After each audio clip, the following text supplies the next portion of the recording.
But I think power is about to shift from technical experts, aka nerds, to creative generalists, where AI is going to be this unlock for people who have a creative spark to do things that they never thought that they could.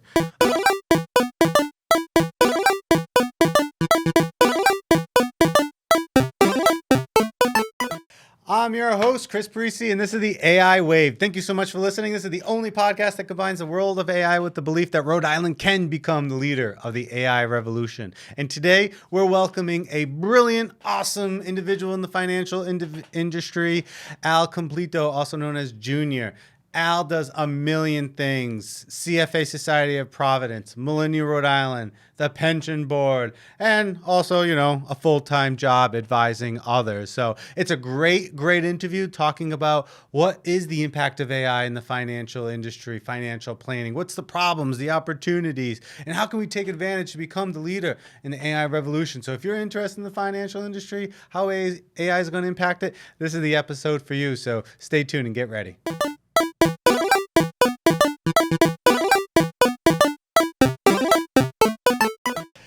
All right, ladies and gentlemen, we have Cumplido here. How are you guys? And we are so excited to learn about AI in the financial industry. This is one episode that I've been very interested in all seriousness. I know we've talked about it personally. We talked about it on LinkedIn publicly. And I'm always intrigued about the impact of AI on the financial industry because it's been in use for decades in a way, right? That's right. It's not anything new, but definitely things have changed recently. Yep. But before we get there, Junior, let's talk about you and your history and kind of what led you to be interested. But first, kind of tell us a little bit about, and tell our wonderful audience a little bit about yourself and the million things that you're doing. Sure. So Cumplido, I am a board member of CFA Society Providence, past president a couple of years ago. I have an outsourced CIO consulting company where essentially we work with a couple of dozen different financial advisors throughout New England, and we help them on things like portfolio management, thought leadership, different investment construction themes, things like that. And then I'm pretty involved in the community, do a lot of stuff on a couple of different boards. I serve on the state pension system of Rhode Island as part of the SIC, where we oversee Rhode Island state pension system, and I do a couple of other boards in the nonprofit space. But very excited to be here, Chris. Very excited to get a chance to talk to you about this topic that everyone is now talking about. That's all you do? I do way more than that, but that'll take a whole nother podcast. Well, one of the things that you didn't mention is that we're both on a board together. That's right. So Millennial RI. How could I forget? How can we forget that? That's we're right. on the board, and the wonderful Shay behind the camera, she's also on the board for Millennial Rhode Island. Check it out at Millennial RI, depending on when this episode gets released. We do have an event. That's right. Coming up. Make sure you're there. Yes. Sure. Yes, and that event is in August. So check it out at Millennial RI on Instagram. But let's get to it, Al. Tell us about yourself and what led you interested, in the financial industry. Yeah, well, I like to say that I'm an unapologetic financial investment nerd, and I've been so for a long, long time. So it's a funny story what actually got me into this whole space. I was 13 years old. I think I was a freshman in high school. And I'm Colombian, first generation, born here. My parents, my whole family come from Colombia. So I'm in Spanish class one day, and the kid in front of me turns around and says, "I didn't do my Spanish homework. Can you help me out?" And obviously I said, "Well, what's in it for me?" So he said, "Well, I'll give you this great stock tip." And I had no idea what a stock was. Nobody in my family talks about the stock market. My community's never been about stocks. So I said, all right, I'll play ball. I didn't want to tell him that I didn't know what he was talking about. So I did his homework. He gave me this stock. It was called Platforms International. And essentially, it were these big blimps that would hover over third world countries, and they had a bunch of satellites on them. And they would essentially provide low-cost infrastructure for third world countries to build up their cellular service. So I didn't know what any of that meant. I just know that this guy, he said his dad traded stocks and I was going to be rich. So at the time, I didn't have a bicycle, but I had a paper route, and I'd always walk to do the paper route. And my dad was like, I'll get you a bike for your upcoming birthday or whatever. And I come home, still hadn't gotten the bike yet, but I said, Dad, keep the bike. I want this stock, and I'm going to be rich. So he played ball. He called up his friend or something that helped coordinate it, and I got a couple of hundred shares of this company, and it went from 14 cents to like $2. Oh, no way. Chris, you couldn't tell me anything in the world at that point. I was going to be the richest guy, full stop. Going to have like 4 bikes. Oh, I already knew I was going to spend it on this and buy this and get my fresh right and everything. So, but it got me hooked, right? And it was that experience that just really got me into learning more about markets and investment and how it works. So it was kind of like my nerdy little secret where I was always big into sports. So at the time, it was Michael Jordan. It was all the soccer players, Ronaldo, the whole thing. But my little vice was I was reading about Warren Buffett and Seth Klarman and Peter Lynch and all of these people that if you asked your friends, they had no idea who they were. But it was my little thing, right? It was my little secret. I kept reading about it and learning about it, and just the intellectual curiosity was sparked from that little tidbit. The way that ended was funny that, well, not funny under the circumstance, but 9/11 happened. The whole world became a no-fly zone. My blimps came down. Oh, no. No more stock. It went to zero. But well, that was a lesson in itself. That's right.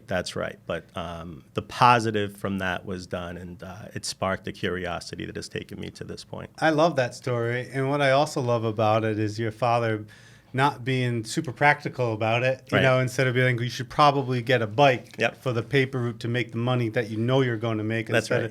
But he said, you know what, my son's interested in this thing that could be really valuable. Yep. Let me play ball, as you said, and support that. I love that out of him. Yeah, and he laughed initially, to Yeah. be quite honest. But you never know that the decisions you make can have such a profound impact. And again, at that point, I didn't know anything about stocks, and that little kernel has turned into a full-blown career. Side note, do you know who this person is from, like, high school, like that gave you the tip? Shout out Mike Tower. I haven't spoken to Mike Tower since maybe the end of that class, but I do remember his name. So if you're out there, shout out to you, Mike. You got the whole ball started. I mean, Mike, you just created a financial, beautiful monster in Al here. So that's amazing. You're involved in a lot. You started with that little spark, but you mentioned that you're a first-gen Colombian, right? That's right. And from what I remember hearing from you, because we've done some talks together, that also had a profound impact on why you are so community driven when it comes to financial literacy. That's right. Tell us a little bit more about what that means. Yeah. So at the end of the day, access to good information is what a lot of communities are missing. And I feel like things are getting worse now, where now people are just looking to anywhere for any type of education. Some of it could be completely misguided and wrong. But back then, I just remember, even when I had asked about stocks to family members or to other people, no one talked about it. No one, really played in that game. Family would still think that the banks are owned by government, and you can't really have a bunch of money in the bank. So it was just like this entire way of thinking that would perpetually keep a community, unless someone was able to teach that community, from getting ahead, from creating generational wealth for their community. So when I started thinking about that more broadly, you see that that's just the case in a lot of different communities. And it's such an important topic for me, because if I hadn't gotten that spark, who knows what would have happened from there. And I mean, anytime you get a chance to give back, we tend to be in a space where we're dealing with a lot of people that they have means, they have the way to do things, but there's a whole nother cohort that doesn't get any information, and maybe they don't have the means someone else does. So some advisor really can't work with them, in the sense that it's not profitable for their time, which you have to respect to some degree, because everyone's got a family and has to do their own. But it always just struck me as unfair that a whole massive segment of our population can't make better financial decisions just because they don't have access to the good information that they can trust. So anything we could do to solve that, I'm 100% here for it. Well, you're backing up your words, and of you course. certainly have been doing a lot about that for the community. And you had that initial spark. You tested out that stock, but it seems like it didn't stop from there. Like, what was your journey like to take that interest into a career? Yeah, so throughout high school, the rest of high school and into college, I was always, I'll say, entrepreneurial. And what I would always see was that from what I had been reading in these books my whole life, to how, in these books, I mean the books by the greats, right? The Warren Buffetts, the Peter Lynch's, the way they invested, and then the way you would learn investments in school and in a book, it was just completely night and day. If you even learn investments that's right. in the school system. That's right. That was my major, so it was kind of a focus there, but it was still more theoretical than practitioner. And a lot of the things just blatantly disagreed. So I think it was just that curiosity to go take that knowledge that I felt I was young and kind of had this, early curve of learning and just being able to help more people with that and then make a career out of myself, just doing something I would practically do for free anyway, which I kind of did do for free initially because the same advisors that I am now consulting for, I actually started making cold calls for them for insurance clients. I've literally been at the bottom rung of this business, building something pretty exciting. And it's fun for the clients that we consult with still because they've seen that entire journey. Again, some of the clients that were here winning $1 million cases now, same guys that were paying me $10 when I was 25 years old, making cold calls for them. And it's been kind of fun. It's been a fun trip. Well, I'm sure that's given you great perspective, being from, as you say, that lower level type job that is necessary and important for not only the business, but for the individual to learn. You taking that knowledge and experience probably helped you not only become where you are, but help others that are in that industry. Yeah, I mean, you're just more relatable. At the end of the day, good financial advice doesn't have to be complicated, but the other person has to trust you, right? They have to really get what you're saying and believe in it to actually stick with their plan and execute over the long term and deal with the ups and downs that inevitably come with markets. I think when you're through that entire channel, there's just more of a relatability. So when I'm coming into a room and talking to a client, regardless of what stage they're at, I think they can feel for me that I've been there. I'm not just kind of, giving them this kind of pitch or anything. They can just sense that, he kind of knows what he's talking about. He's been there. It sounds like it's authentic. I can relate to him. So I think sometimes what's understood doesn't have to be explained. And I think it's experience that sometimes when you're in certain rooms, people just get that, okay, this feels like they're doing a good thing by me. I think that's really important in financial services. And we talked a lot about financial services, but this is the AI Wave podcast. So let's talk about the relationship between the financial industry and AI. And before we get into the specifics, let's talk higher level. Yep. I've been advocating for Rhode Island to create the AI task force, which Governor McKee has supported. And we're going to go do that. But I want to take it a step further and ask the question, why can't Rhode Island be the leader in this AI revolution? Why not, right? We were the leader in the American Industrial Revolution. We were the jewelry capital of the world. We're currently leaders in wind energy. If we put our minds towards this, invest our time and energy, collaborate with all the great minds here that we have in our beautiful state, why not shoot for the stars? And if we land on the moon, that's cool too, but why not become the number one leader in this AI revolution? So my question to you related to that is, how do you see Rhode Island having that potential? Like, why? How can they be that leader, or why would Rhode Island actually have a chance? Yeah, I think that's the most exciting question for this state. And just shout out to you for everything that you've been doing on that front. I think this is such an important topic that's going to have such profound impacts on every space that having some sort of task force to be able to think through these issues with thought leaders from different segments is going to be so important. But Rhode Island and Providence is a very creative city, right? Creative capital. And I think the major unlock with this version of AI, which is more consumer-centric, because you said it as well, AI has been around for a long time. What's changed is it's now in your face as a consumer, and you can talk to it, and it has a different feel. I think, and this is no shade to anyone that considers themselves a nerd, because I consider myself a financial nerd, but I think power is about to shift from technical experts, aka nerds, to creative generalist, where AI is going to be this unlock for people who have a creative spark to do things that they never thought that they could. My entire world with AI started back in 2017, where I started looking for solutions for a business case that we had. So we take these reports, called Morningstar reports, and we analyze them, and generally we're saying a lot of the same things. So we looked into different OCR, optical character recognition solutions, to just be able to scan that and put in algorithms that could express what we would say anyway. And the person I went to talk to back in 2017 first started with a quote of like $50,000 to put this app together. Mm-hmm. The one big regret I have in my career, Chris, is I didn't take computer science in school, because to anyone who knows that, the world is unlocked, at least for the longest time until now.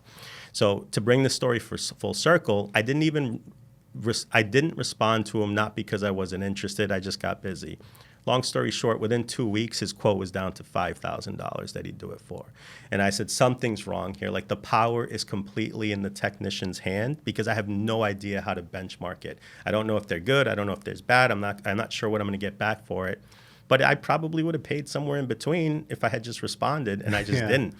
And that made me realize that there's just like this block, if you're a creative person that doesn't have technical capabilities, to express your ideas in the marketplace in a way that enables scale and efficiency. I think that's about to get upended. And I think AI is going to unlock that in massive ways. And given that we have such a creative spark in Providence, just the ideas that can come from creative people partnering with AI, I think, are going to be tremendous. So no state, I think, has the big capacity that we do. We should fully embrace it, because we have that creativity here. That's exciting. That gets me hopeful as well, that others are on board for this. And everyone I talk to, they're saying similar things, maybe not as well as you just said it, but saying similar things about, you know what? Rhode Island does have the potential. It is the creative capital. And what I see AI being is like the ultimate leveler. That's right. It levels the playing field so that anyone has a shot. 100%. So if you have these creative folks in Providence, in Rhode Island, that have these ideas that maybe didn't have the capital to produce a Hollywood-esque movie, right? Well, now you can. That's right. Right? So I believe in that too, obviously, and glad to see you're on board, and especially in the financial industry. Like, what, with this task force, education is going to be important. Jobs, upskilling workers, businesses, how to adapt, startups, how to create an ecosystem that fosters these new apps, these new AI tools that are going to be created. And we want to make sure everyone from that, but when it comes to the industries like financial, what type of people should we be having on that task force, or what type of representation should be there to ensure that, because we can't have 1 million people on this task force, and I'm not saying a specific name as much as what type of knowledge should they have that will have the biggest impact to represent the quote-unquote financial industry? Yeah, that's a great question, Chris. I think someone that has the range to think of the societal implications of new technology is important. So I think historically everyone fears technology because they think it's going to displace things and this and that. And there's a lot of instances where you see that that's not necessarily always true. People find new creative things to do.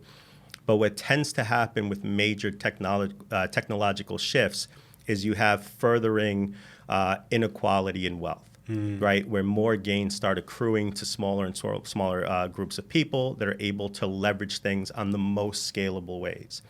So I think people that can take a wide range to the financial implications, not just in terms of bringing resources to the table and getting venture money in and access to capital and all of that, and some of the ethical concerns that are undoubtedly going to come up, but someone that's very much interested in some of the challenges that we'll face as a byproduct of this, because no game-changing technology is going to come for free. There's going to be a cost to this, and historically, leaps in technology, the cost has been, at least one of the costs, has been widening of equity wealth gaps for different communities. That's a great point, and I'm going to keep that in mind. Yep. I'll be reaching out to you. Here to help, and let's talk about what you foresee of AI impacting that financial industry, like from a broad perspective? Yeah. So just like any industry, and this is not just the finance, I think the big unlock happens in terms of productivity, efficiency, scalability. And that's uniquely interesting in the financial services world where we're just an old business. There's just a lot of old people that are managing people's money, and there's not a whole new cohort to fill that gap. So where it happens is a lot of advisors are kind of tapped out at 200-300 clients. I think AI is going to allow for advisors to now be able to serve 2,000 to 3,000 clients in a very scalable and personalized way. I think that's an interesting case specifically for the investment management and financial planning world, the world of advice, if you will. But finance itself has certain challenges with AI that I think are unique to this particular field. So the first thing is that so financial data has a very low signal to noise ratio. And what I mean by that is that it's very hard to deduce how a stock ends up doing through one particular signal or one particular factor. So for example, say Tesla had a great earnings quarter, and you'd expect the stock to go up as a result of that. Well, the stock could go down because there was a war that day, or because the Fed was hiking rates, and because sentiment just shifted, and a whole host of other things that would make that specific good news essentially irrelevant. And that's not the same in all industries. So if you think of Netflix and their recommendation algorithm, so I know you like space, and if you watch a ton of space videos, there's a lot of signal to that, and you consistently watching space videos, then it's going to recommend you more space. Always recommended more space. That's Odyssey, exactly. all these things is always getting that. That's exactly right? Because there's a lot of signal, there's a lot of impact to that signal. That's not always the case in financial markets, where it's not clear that a multi-dimensional kind of route of different signals end up being what drive that ultimate outcome. So that's an issue there. But why? Like, AI is able to process data sets more than a human. Yeah, it's because the interplay with those different factors aren't always consistent, right? So you don't always have a regime of rising rates. So Tesla blew it out of the quarter, but the very next day, Jerome Powell announced a rate hike and the whole market went down. So that made it very, the stock of Tesla, the pathway of that outcome, independent of their own personal news. It was something more macro that drove that. Or someone does something good in the stock market, a company does it, and then the very next day, Russia invades Ukraine and the entire stock market goes down. The interplay with all of those different pieces of news aren't constant, and there's not a constant relationship with it. So it's really hard to decipher the true impact of any of these signals as how they relate to a good outcome, whether the stock goes up or down. So that's unique to financial markets, right? Because there's that dynamic nature to it. Another problem is the lack of data, specifically for long-term investors. So if you look back at markets and think markets have been around 100 years. So if you wanted to take monthly results for 100 years, you're talking 1,200 data points. Might seem like a lot, but if you go into internet and consumer internet, you're talking about billions of data points. And machine learning's lifeblood is data. So there's just not a lot of data, and a lot of these cycles are slow moving. So for example, the inflation everyone saw last year, that's been the most it's been for 40 years. You would have had to go back to 40 years to get some data that was kind of similar in parallel. So there's just not a lot of data in financial markets. I would say in trading, there's more data, very short-term trading. That's not our game. I can't really speak to that. The last part is that markets are non-stationary. And what I mean by that is they're always adapting and changing. If you found a way to break the stock market and get a bunch of gains, bet your bottom dollar that 1 million people would be chasing that and eventually find it out and do the same thing. And then that makes that particular strategy a little bit less useful going forward. That's not the same in a lot of different domains. A lot of domains have its consistency of the things that govern the outcomes.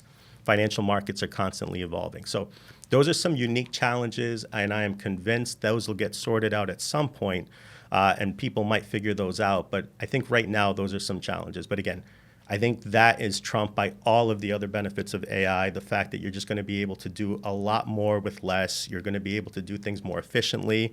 I think those are exciting. The one thing I would say that is interesting and something I've been thinking about is how that impacts new advisors' learning, where a lot of work a lot of ways that young advisors and a lot of interns learn is on the job, just getting their hands dirty with certain things. I think a lot of the things they're learning on can be done by AI. So how are you going to teach a new cohort of advisors this business when a lot of AI could probably know more than them from the start? So that's going to be interesting in how workforce development plays out in financial services. And that's Can you something use AI for tutors, like for training models, right? To train the new cohorts of advisors? Yeah, I think that's going to be part of the answer. Train them how to use it from the start Right. and how to be more productive with that. It's yet to be seen, right? Because will an advisor say, okay, I'm going to take on the cost of this person to train them, or am I going to just try to use AI and save that cost? So we'll see how that plays out. I don't know that full answer just yet. I'll be watching just like everyone else. All right, so you talked about some great opportunities as well as some limitations and concerns, but let's say you are a wealth manager or investment researcher or anyone in this financial industry as a whole. What are some very specific tools that they can use or applications on how to use AI so we can share with our audience how can they start using AI today? Sure. I think everyone knows ChatGPT, right? And I think using that to ideate and to think of different ways to approach different situations and different content you could potentially create for different members of your particular book and your practice and different clients. I think that's important. One thing I've been playing around with all the plugins on GPT-4 is Ask Your PDF. So if you have long financial documents and big transcripts, you can essentially plug it in and ask it some questions and have a little bit more pinpointed in. That's a major time saver. Things like the plugins for Vox, where you can just look at different transcripts on YouTube and have that be summarized a little bit more efficiently. I think that's interesting. Some of the work that we've been playing on behind the scenes, which will be unique to our practice, is a full recommendation system that takes different things into consideration. So you're building your own AI tool. Yeah, we've been doing that for a couple of years now. And thankfully, with babies and everything, that slowed down because... Congratulations. Thank you very much. But a lot of what we probably would have created back then, and this is all still in beta, it's not for release, nothing's being monetized or anything like that.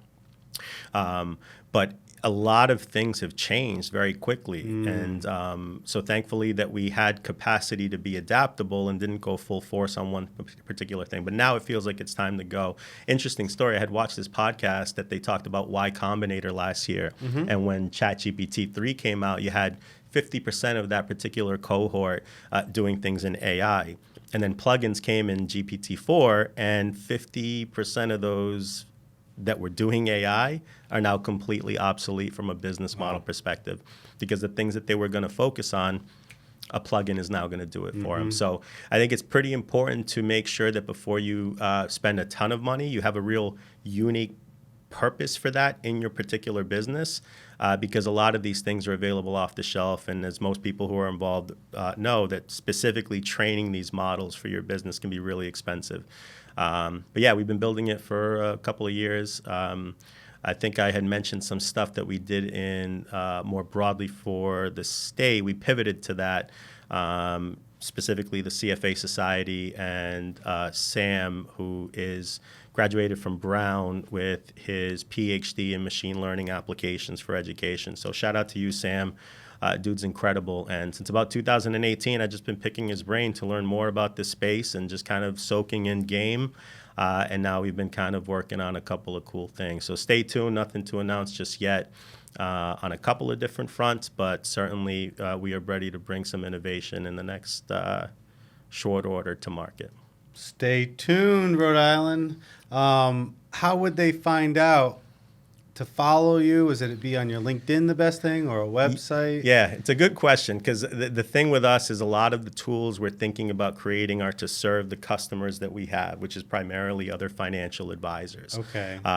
We don't do a ton of marketing because it's been more word of mouth, and we like to think that we're just like the secret weapon behind the advisor and let them kind of be the brand of the practice and things like that. So The truth is that there won't be anyone finding out other than our advisors for quite some time, and us working on getting the kinks and everything, and just So I seeing how guess you that have unfolds. to be working with That's Al. right. Reach out to me, and we'll have a conversation, and we'll see how Oh, we can. that's cool. That's exciting. I love how, and this is one of the reasons why we wanted to have this conversation. We've been talking for months about this, but you've already been using AI. You're For developing an AI tool, and I'm just fascinated about the impact of AI in the financial industry. Like, Yep.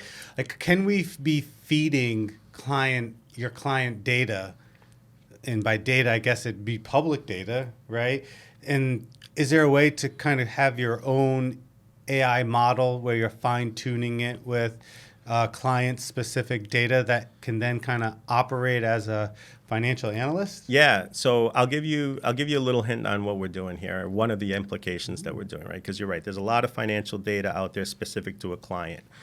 One of the advisors' most value-added services that they bring to a relationship is a behavioral coach, where when everything's going good, everyone's fine. But when markets are doing bad, that's when really bad decisions can be made by clients that upend maybe years and years of planning. So one of the things that we're working on, because I'm a big proponent of financial behavioral finance, I think that's really at the crux of what I'm always been a big believer, and Seth Klarman said this, he's a big investment guy, that finance is at the intersection of psychology and economics. And I think he's 100% spot on. Everyone thinks it's math and numbers, and really it's as much psychology as anything else. But we are developing things that can track the sentiment of your particular client to help them better manage their behavioral biases. So even the shirt, a little plug to that, just says confirmation bias. One of the fun things I started doing at the end of last year was using stable diffusion to create artworks from some of the most prominent artists of our time that could explain financial concepts. And this one was confirmation bias in the style of Basquiat. Oh, wow. Which I thought was That's really so dope. cool. Yep, it came out with this picture. And if you know anything about confirmation bias, which I think is what plagues our society today, is that people only look at what they think is already true. And like say they believe something, they'll only look for information that supports that particular belief. They don't step outside the box to consider things that aren't what they already think. And the echo chambers that exist in social media do not help. That's what's going on now. But look at how cool this It is. And is it the created coolest this. thing. And this came out without that prompt. And it has this safe that's inside of the box. And I put unlock your mind to unlock your wealth. And when I Wow. saw this, it kind of had like this closed-mindedness of a safety of your own confirmation bias in this box. So I'm big on behavioral finance. That'll be a big implication here. With our clients, we do psychometric testing. We do a host of different things to evaluate the biases they have. Because if you can better educate a client on where their weak spots are, when they actually come up, you're not addressing them for the first time. Everyone's aware of them. So it's a pretty robust tool set. Again, we're lucky that everything worked out the way it did because it gives us a chance to utilize new technologies to make it better. But again, it's nothing that's even out. It's not available commercially or anything like that. So we gave great examples of how others in your industry can be utilizing AI today. Let's get on it. Let's not put our head in the sand. That's let's right. let's get used to it and play around with it, whether at the most simple level with Google Bard or ChatGPT or a more advanced level with other tools or developing your own. But, let's be real. There's also some concerns when it comes to AI, whether it's compliance with SEC That's or data security or ethical concerns.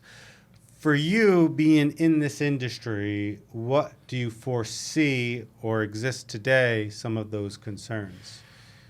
I have a concern that advisors will try to take the easy way out and rely on ChatGPT for things that they should know.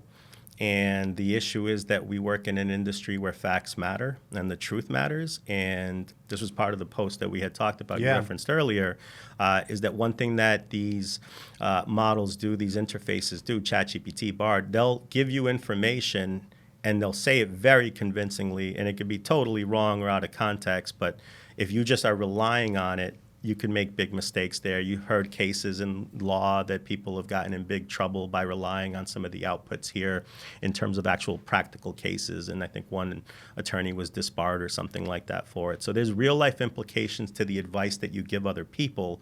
So facts matter. From an ethical perspective, there's two big ones that I think are most important. The first one we touched upon is going to be the likelihood of a growing wealth gaps because of this. I think that needs to be addressed, and that's a whole nother podcast where down the line, if you have everyone operating in abundance and scale, do you at some point need to have things like UBI and things like that come into play? So I think those are thoughtful things that had to be considered. But another thing is that these things are being trained by people. And at the end of the day, or at least starting to be trained by people, at the end of the day, people can input their own unique biases into these particular platforms. And I think different people have different perspectives of what the truth is. And I think that hasn't been solved yet, where some things are very nuanced and some people might think they're right, other people might think they're right. And some of these models, depending on how they're being trained, might give you a spin that doesn't work for everyone. You know, that's a great point, and related to our last episode with Shannon Curley talking about confirmation bias, but also the internet in general. Her example was if you Google a small business owner, you're 8 out of 10 times you're going to get a white male. That's right. Right? And because there's this institutional bias that has been part of our infrastructure. Right. The data that they're learning from has those biases built in. That's right. And that's what it's getting trained on. That's exactly right. Right? So That's like right. even if you use some of the image generators, right? And if you ask it to, create, any example, it's gonna just spit back out. It's not being subjective. It's an objective machine that is just taking our own subjectivity. That's right. Into play. It's a tool. So that's definitely a concern that we have to be cognizant of in your industry, in our industry as marketers, right? We have to be very clear in our prompts to be more inclusive to all populations that are out there. Yeah. I mean, and just as something as basic as financial accessibility, so Microsoft is announcing at $30 a month, they're going to be integrating AI in their suite of Office products. Can't wait. That might not seem like a lot for some people, but for some, that's unaffordable. So how far ahead does someone who, just because they can afford that, get because they have access to those tools? So I think over time, there'll be things that come to market that help address that. But certainly there are going to be segments of this population that are not going to be in tune with the latest AI trends and how to implement that. And I think there's a big risk there. And I think there's, I'd say more than ethically, a moral obligation for people that are in a room thinking about these issues to take those things into consideration. Because it's a big deal. I'll make sure it's considered in the AI task force. Wonderful. So we talked about the present. You just touched upon what things could look like in the future. So thinking ahead, where do you see the AI industry or the AI field affecting the financial industry? And when we talk about future in AI, I mean, that's used to be like 10 years, but now I have to say like 2 years. Right. 2-3 Right. years is like the future. Right. Where do you see AI taking the financial industry? What are the big disruptors? Full-fledged Copilot for every advisor. Right, so you might be on a call, like if you're in a financial institution, because you have all of the data that you could essentially bring in from just core baseline trends that they've done and decisions they made, to probably pulling in social media data from the things about them, and in real time could probably be prompted by your own Copilot AI on things that you should be talking about based on all the data that's collected. I think things like that are transformative. I just think the ability to then service so many more clients, because now you have the ability for this exponential scale, I think that's massive, especially in an industry where we have this massive gap of retiring advisors and who's going to fill that role. So I think that's going to be a profound implication where advisors are going to be able to serve many, many more people, and that can feel very personalized, right? It doesn't feel very distant, like you're just a number. I think that's really important. That could make it more accessible too. I think it could. I think it'll be up to figuring out how do you monetize relationships that aren't that maybe don't have assets to do to invest with you, because traditionally our business is paid either as a function of assets under management or a financial planning fee or something like that. Where there's a big cohort of the population that they don't have any financial assets and they're not going to pay you for advice because they don't have money to pay you for advice. Doesn't mean they don't need good financial solutions nonetheless. So you spoke on the point, and that's kind of the roadmap on this product we've been thinking. How can you just learn best financial decision-making inputs from a whole swath of a lot of advisors in real time, and all of that data eventually gets translated into a Copilot for just the everyday person that can use that to help their decision-making process. So I love that. Yeah. That's very cool. So I'm excited to see that, and excited to make things like financial planning, investment research, things that typically people will be like, oh, I can't afford that, Right. or I don't understand that. Right. I'm just going to keep my money under the mattress or in a bank collecting, no Nothing. percentage on return. So that gives me hope, for making things more accessible, and like we said earlier, leveling the playing field. Yep. So that others can do that. Let's talk about now these young owls, right? That just got some advice in the high school for some random person that sparked their interest in the financial industry. Yep. So let's say they're in high school or in college or just graduated, and they want to get into the industry, but they're a little concerned that AI is going to make their job obsolete. What do you tell those young, aspiring financial leaders about? What advice would you give them? Yeah, I'd first tell them that AI won't displace you. A person using AI will displace you. I think that's a key distinction because, again, AI is a tool, and if you're not leveraging AI, that's going to hurt you. It's going to be someone like me that's using AI in full force that might displace some of the things that you could have done. So I'd first say make sure that you're hip to AI. Start learning about it, start playing with it, start getting familiar with it. If you don't, you're going to get left behind. So just get your hands wet with it and just learn about it. So that's the first thing I would say. The second thing I would say is that some of the underlying tenets of finance, like the main themes, learn a lot about those, read a lot about the investment greats, study people that are successful in the industry, because that's still going to persist. Some of those things are going to be a long-term trend. The fact that we are at the crux, again, of economics and behavioral finance, that's a big opportunity for someone that has a great connection with people, but they're like, well, I don't know that much there, and I'm learning about finance, and how can I make my work happen?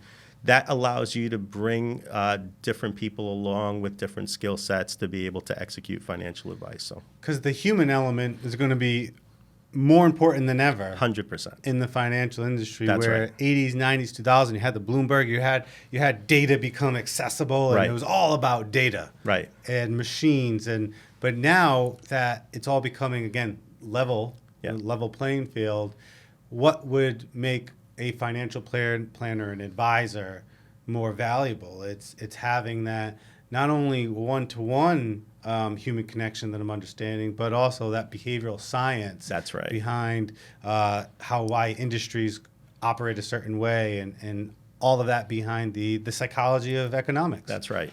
One thing that's not going to change is when markets are crashing, people get nervous. Right. And people make stupid decisions when they get nervous.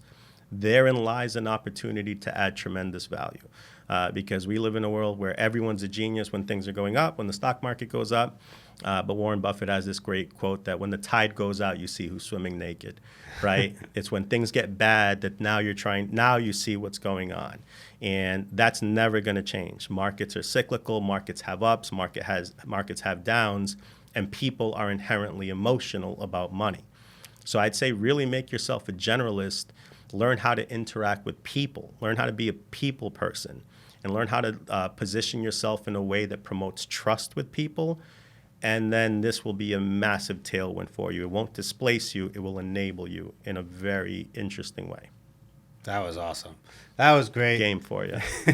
That was a great way to end it. But I do want to talk one more time about our great state of Rhode Island, and you do a lot of great work for our community here in Rhode Island. So you talked about CFA, Yep. CFA Providence. Yep. Can you just, one more thing, just kind of tell a little bit more about that and maybe how that can impact Rhode Island or the task force or our future as a leader in AI? Yeah, for sure. So CFA Society Providence, we're actually one of the original, I think, 8 societies in the world. So we're a global investment management society.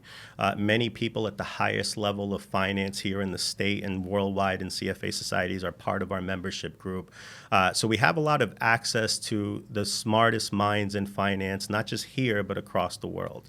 And I think that creates an interesting perspective for new innovative tools like AI, because it lets you see how other countries and other thought leaders are actually utilizing this and the risk that regulators are thinking about, and it gives you a wider perspective of some of the challenges. So as it relates specifically to the task force, I think that type of purview, where it's a global organization of the generally kind of highest level of finance in different fields, that aggregation of perspective, I think, is incredibly valuable. And how would our audience find out to learn more about the CFA Society? Yeah, so cfainstitute.org, there's a whole host of different things there. If you are interested in investments and learning more about data science and the implications for investments, there's a lot of different micro-credentialing programs and certificates you can go through where you don't have to be a CFA charter holder to go ahead and take those. A lot of people get intimidated, and one of the questions we ask is, well, I don't have my CFA, I'm not going to get it. It's globally recognized as one of the most difficult exams you can take.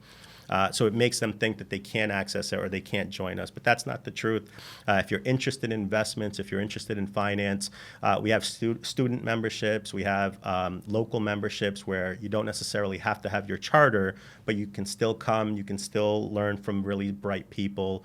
You can still be part of that culture and that ecosystem. And you can still leverage some of those certificates that are out there to really give you not just a great insight into the investment industry and a whole host of different topics, but it's a globally recognized credential and organization that represents the top tier of investment management and ethics within that investments. It's a great organization. One of the best events I went to all year was the event with CFA Society. You had definitely a global feel to it. We had some of the biggest earners and portfolio. Like, oh yeah, I just managed this billions and billions and a trillion. I was like, holy moly. And that event was co-hosted with Melinda, Rhode Island at the Waterfire Arts Center, a few months or so ago. And that was a great event. It's a great organization. And Al, you're a great man. Thank you so much for coming on. I learned a lot. Thank you. Hopefully you learned a lot as well. And maybe we'll have you come back on to share the world with your new AI tool. I appreciate it. Thank you for having me, Chris. And just shout out for everything you're doing here in Rhode Island to promote AI. I think it's just supremely important that we don't fall behind in this space. So kudos to you and your team for all the work you're doing here. I appreciate it. Awesome. All right. Thank you. Thanks, Chris. Wow, that was a great episode. I mean, one of my favorite quotes from that was, AI is not going to replace you. A person using AI will replace you. It really got me thinking. Those are really good tidbits and really good advice for the aspiring financial leaders coming into our state, and how Rhode Island can become that leader. It gave me even more hope that I already had. And I have a lot for Rhode Island, and I'm really excited about what's to come. I really appreciate you tuning in today on this episode of AI Wave, and thank you to Junior for hopping on by. He's also actually right across the street in our offices here in our studio on Westminster Street in downtown Providence. So thank you again. And as always, don't forget, give us a follow on social media accounts if you haven't. Share the post. Subscribe right here on YouTube. You know what to do. And let us know, as always, what was your favorite comment? What was your favorite topic we discussed today? Or what are some questions you would want to ask Junior that I didn't ask? Let me know. Critique me. I'm your host, Chris Parisi. And I'll catch you soon while we ride this AI wave.